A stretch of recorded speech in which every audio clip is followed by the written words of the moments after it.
Hey, what's up, guys? So when we have any project that launches, we basically have a liquidity pool, and what we create is we create a ton of holders and investors who are called whales, who have the ability to sell a large amount of tokens into the liquidity pool, which has a huge effect on decreasing the price. They basically seem to become very dominant over the project in the sense they can keep the price down, and that's what investors look at. And if investors see the price down, they don't really necessarily want to get in on a project that's price is down unless they really believe in the future of that project, which is where the other part of the equation comes in, which is the profit from their utilities. If a project is taking their profit from the utilities and using it and pouring it back into its source, which would be the liquidity pool or its own project, then we can kind of start to deal with that problem. There's really two ways to keep whales from selling, and one is to convince them of two things: that the price is going to keep going up so that they don't want to miss out, and that the rewards, if they're in a rewards token, are going to be very consistent, and that they don't want to give up their rewards, especially if rewards are really good. So the main thing I'd like to see with really any project is how are they going to take their profit and pour it back into their project. And there's really two big ways that that's being talked about right now, and it's a buyback and burn and direct rewards. So we have the buyback and burn and the direct rewards. And me and Sam Kelly, had a discussion about this, and we kind of came to the conclusion that they're both very advantageous at different points. If the price is lower, then buyback and burn is a lot more useful because it's burning through a lot of tokens. And if we have a really good rewards and really good APY, it could incentivize holding to investors, and it could bring in outside investors who pay attention to APY if they're paying attention to APY or if they're paying attention to rewards. So I'm going to go over how I see this, which is that direct rewards is a temporary increase in rewards that has a possible good outcome through increasing the APY, which could lead to bigger and more investors. While buyback and burn has a permanent effect on increasing rewards with a guaranteed effect on the charts, but still has the possibility of having a big impact on bringing in investors and convincing people to hold. Now, with Evergrow Coin, if we had $1 million for buyback and burn, and we're going to compare what that looks like if we did $1 million for direct rewards. So for $1 million with buyback and burn, it would permanently increase the rewards because it decreases the supply, because it buys it. It'd be like if a wallet went and spent $1 million on Evergrow, and then it sent all their tokens that they got to the burn wallet. Those tokens can never access the liquidity pool. They can never be sold into the liquidity pool because that wallet doesn't have any keys to it. And so basically it's creating green candles that are for other people to sell on, right? So it has a permanent effect on increasing our rewards through burning tokens, right? Increase rewards permanently, and that can keep growing and growing and growing the more we burn tokens. So we can have a temporary effect through direct rewards by increasing our APY, which could have a good outcome if it leads to a lot of people who, if they're paying attention to APY and if they're looking at rewards, then it could bring in investors. But with buyback and burn, we have the permanent effect of increasing rewards for all holders that has a guaranteed price action on the chart, where with direct rewards, it's not guaranteed that there's going to be any price action. Most people are probably just going to keep their rewards. A whale might reinvest it, and a couple people might reinvest, but compared to $1 million buy, we're not going to see that effect on the chart, right? And here's the thing is, if you do rewards with Evergrow, you're getting 12 times more rewards from that $1 million. If we did it direct rewards, how much of that direct rewards incentivizes buying and selling on the charts? I would tend to think, and I'm open to being wrong and disagreement, I would tend to think not a lot. But with buyback and burn, what we'd have to see is does this affect the charts 12.5 times enough? Meaning that if we do $1 million in buyback and burn, if it has the effect of increasing volume by 12.5 times, that's buys and sells from the impact of this $1 million buy, then we'd be seeing the exact same thing as direct rewards, but with the permanent effect of decreasing our supply and the guaranteed price action on the chart. There's a couple other things to consider that's worth noting. Now, if a team is being paid in rewards, then they might want to say, hey, let's do rewards because that increases how much we're getting paid. I don't lean towards that with Evergrow Coin because Sam is already very wealthy. He doesn't really have the incentive to want to pay himself more. I really do think he just wants to do what's best for the project. However, I might be convinced that rewards might even be better with buyback and burn. Buyback and burn has these green candles. Green candles create incentive to have FOMO of missing out, and it creates the possibility for all these whales who are going to sell, they all have selling points, to hit their selling points without being able to re-strengthen their position. With direct rewards, they can just save up all those rewards, wait for a dip, and re-strengthen their position. Now, the dip would have to come from another whale, right, or other whales in order for them to regain a position, but we really want the dominance from the whales to move to the investors. Because as we said before, the main problem with tokens, with these projects, is these huge whales.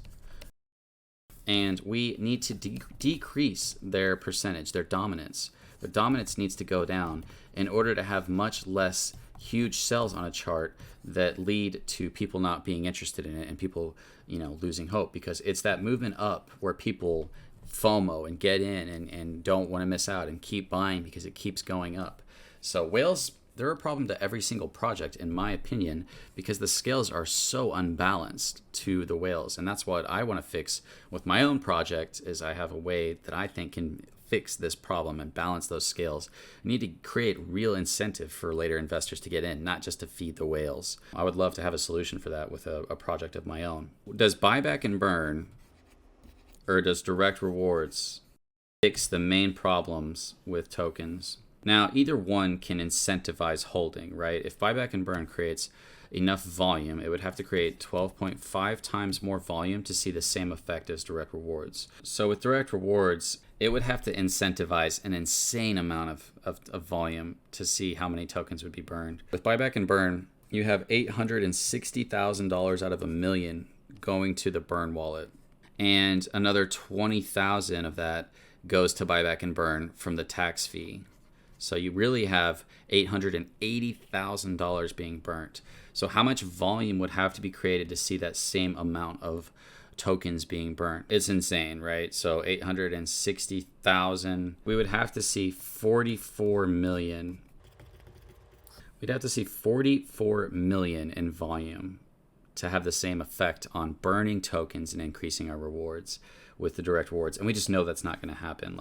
So realistically, buyback and burn has the potential to do exactly what direct rewards is doing, but with a permanent effect on increasing our rewards, decreasing our supply, burning through tokens, and creating green candles on the chart, which is extremely important. Green candles on a chart is what everybody's paying attention to. And it works through the main problem of a project, which is whale dominance. I mean, this is a big deal. And here's the thing is, I'm willing to be wrong. If I'm wrong, then that's okay. That's not a problem. But I'm just very convinced that buyback and burn is the way to go. If a project is paying themselves in rewards, they own a bunch of tokens and they say, guys, we're not selling our tokens, but we will sell our rewards, and that's how we pay ourselves. Even then, I would think that for them, that buyback and burn, all it has to do is create 12.5 times more volume, and you're seeing the same effect as if you had done direct rewards. But if you do direct rewards, you don't get the green candles, you don't decrease the supply, and it's only a temporary reward that doesn't decrease whale dominance.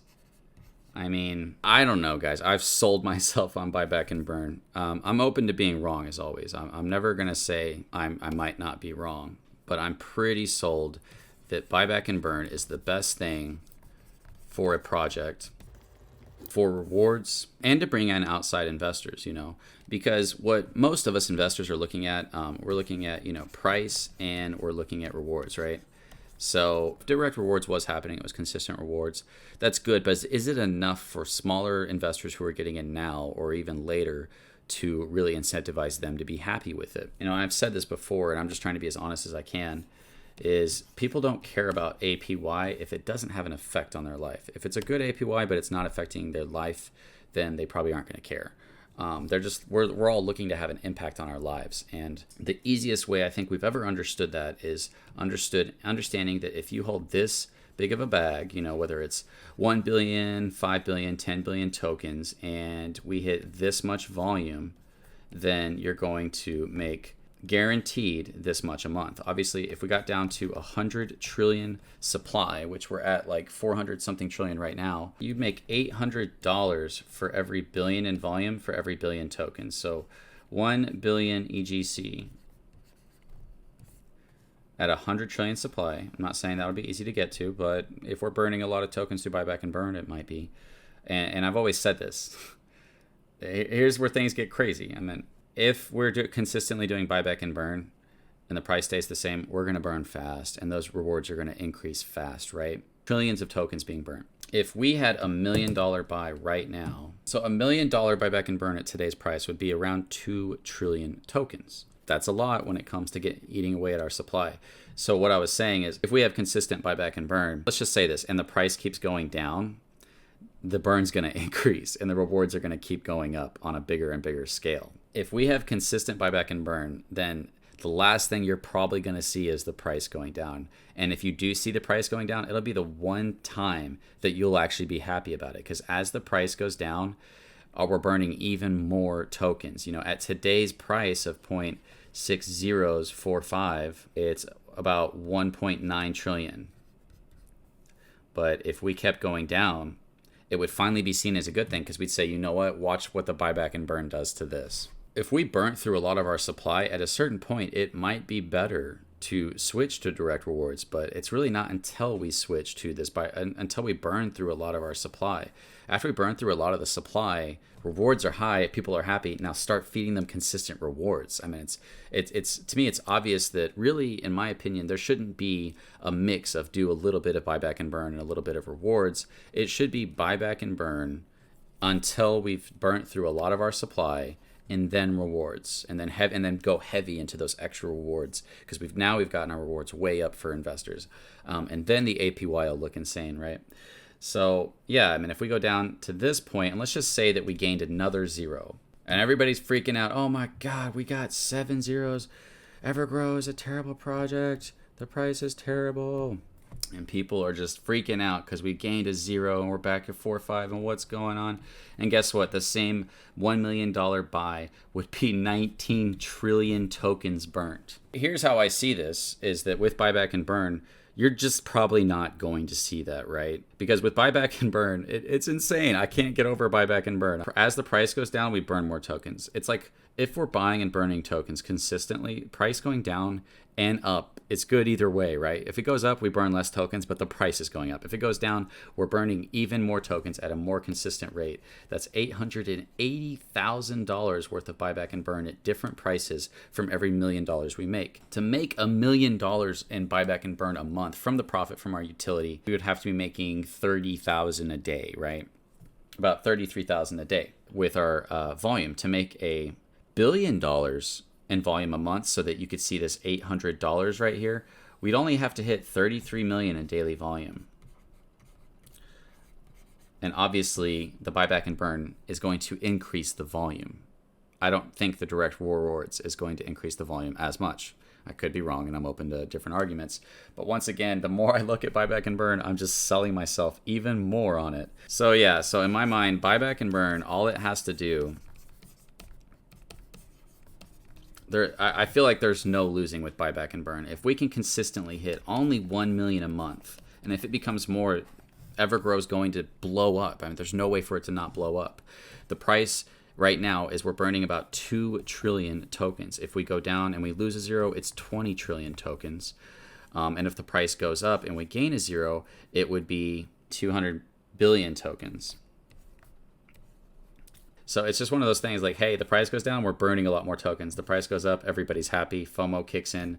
And I'm just going to go even just an extra mile that I don't know if you guys know this, but I haven't really seen this with many other projects. But Evergrow, when it goes up, man, does it go up. If Evergrow goes up, for one thing, we have from our 14% fee, we have our buyback and burn, right? This is not from profit from utility. We have 2% that already does that. So 2% of all volume is going towards a wallet that is constantly creating small little buys and occasionally big ones whenever they decide on it. The days they decide on big buys, they're not allowed to trade, so they can't take advantage of it. Only 3 or 4 people know about it.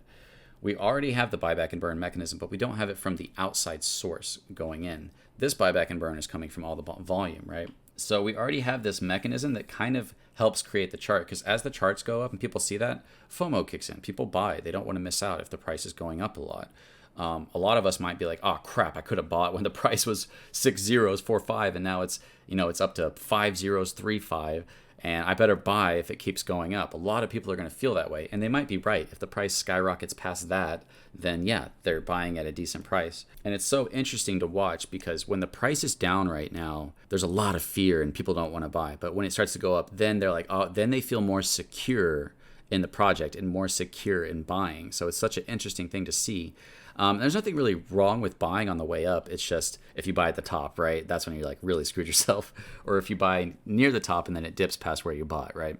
We don't know what the top could be. These tiny little bit of chart, this could be our chart right here, and it looks like a big, ups and downs, and then it shoots way past what we ever thought it was, and that becomes just a tiny little hump on the chart if we really blow up. And we've seen that happen with other projects. I hear people talk about buyback and burn, and they say, what do you really know about buyback and burn? And do some research and look at this. And it's just very simply put, it's right in front of your face. It's not hard to understand. It's buying tokens, burning them. They can never be sold from the buyer, because that buyer is sending their tokens to the burn wallet. It's increasing rewards. What I'm saying, this is not speculative. It's just 100% a fact of what it actually does. Now, how will that affect the charts, and how will that affect investors' minds, and what will all that look like when it plays out? I don't quite know. I don't know, but I know that if it goes down, that's what you literally would want. Like, we would love to gain a zero with buyback and burn going on. If we're getting consistently $1 million and we gain a zero, 7 zeros, and we're burning 20 trillion, how quickly are we going to get to our supply that we want? And this isn't including the regular volume, right? That's not including the regular volume a month that's already going towards burning tokens, because 2% of all volume is going towards buyback and burn. If we hit $1 billion in volume a month, and let's just forget about the buyback and burn and direct rewards for a second, 2% of that is going to go to buyback and burn. And that'll be 20 million. So 20 million a month, that's 44 trillion. So if we can see 33 million in regular volume a day plus only 1 million in buyback and burn a month, then we'll be seeing 45.9 trillion tokens being burned a month with this price, which obviously would be fluctuating all over the place, which really all that means is if we can get consistent volume, we're either going to see a huge burn, a huge increase in rewards, or we're probably more than likely going to see a mix of that and the price going up and us eating zeros.